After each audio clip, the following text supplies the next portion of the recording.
दोस्तों, चंचल मन को शांत करना बहुत जरूरी होता है, क्योंकि अशांत मन में कई सवाल होते हैं और यह इधर उधर भटक सकता है।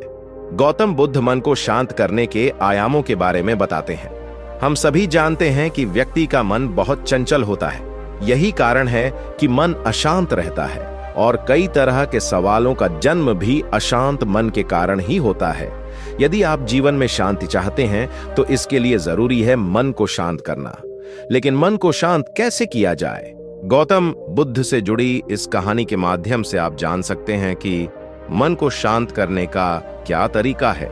इसमें भगवान गौतम बुद्ध द्वारा मन को शांत करने के आयामों के बारे में बताया गया है। जानते हैं इस कहानी के बारे में, जिससे आपका जीवन बदल जाएगा। एक बार एक लड़का गौतम बुद्ध के पास जाकर कहता है, मेरे जीवन में बहुत अशांति है, कृपा करके आप मेरा मार्गदर्शन कीजिए, जिससे कि मैं इस अशांति से छुटकारा पा सकूं। गौतम बुद्ध लड़के से जीवन की अशांति का कारण पूछते हैं। लड़का उत्तर देता है, अत्यधिक विचारों के कारण मेरे भीतर बहुत सारे विचार आते हैं, जिससे मेरा मन अशांत रहता है। बुद्ध मुस्कुराते हुए कहते हैं, ऊपर आकाश की ओर देखो और बताओ कि तुम्हें सूर्य दिख रहा है। लड़का ऊपर देखता है और कहता है, धूप दिख रहा है। बुद्ध उससे पूछते हैं कि अगर तुम लगातार धूप में खड़े रहोगे तब क्या होगा? वह कहता है, मुझे अत्यधिक गर्मी लगेगी और शरीर में बेचैनी होगी। बुद्ध लड़के से कहते हैं कि अगर धूप में खड़े रहने से तुम्हें गर्मी लगती है तो इसमें दोष किसका है, सूर्य के ताप का या तुम्हारा? लड़का कुछ सोचने के बाद कहता है, इसका जवाब आप भी बताइए।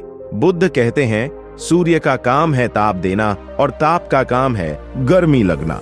ऐसे में तो दोष तुम्हारा ही है कि तुम धूप में जाकर खड़े हुए, जिससे कि तुम्हें गर्मी लगी। तुम्हें अगर शीतलता चाहिए तो तुम्हें छांव में रहना होगा। ठीक इसी तरह चंचल मन का भी स्वभाव होता है विचारों और भावनाओं को जागृत करना।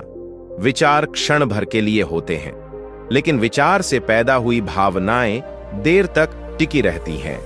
लेकिन यह तुम्हें निर्णय लेना है कि तुम्हें विचार और भावनाओं के साथ चलना है या अलग दिशा बनानी है।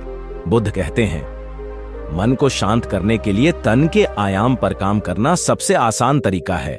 शरीर के स्तर पर हमारी कर्मेंद्रियां और ज्ञानेंद्रियां हैं।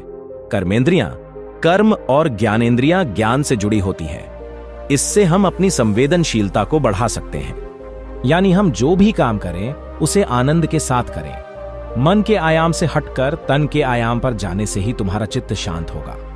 ऐसा करने से तुम मन के आयाम से हटकर शरीर के आयाम पर आ जाओगे, ठीक उसी तरह जैसे तुम धूप से हटकर छांव में आ सकते थे।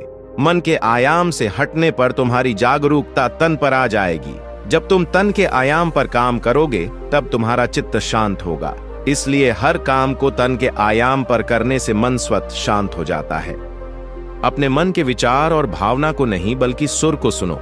लड़का बुद्ध से कहता है, अपने भीतर के सुर को कैसे सुने? बुद्ध कहते हैं, किसी शांत स्थान पर रहकर, जहां शांति हो। तब अपनी आंखें बंद करो और मन के भीतर चल रहे शोर से हटकर भीतर के सुर को सुनने की कोशिश करो। सुर निरंतर चलता रहता है, लेकिन बाहर के शोर के कारण तुम अपने मन के भीतर चल रहे सुर को नहीं सुन पाते हो।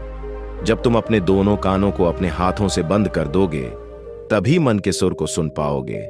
इस तरह तुम मन की अशांति से दूर हो जाओगे और तुम्हारा मन शांत हो जाएगा।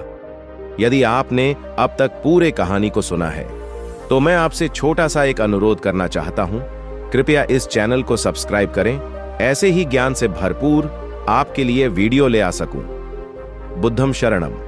मिलते हैं एक नया कहानी के साथ।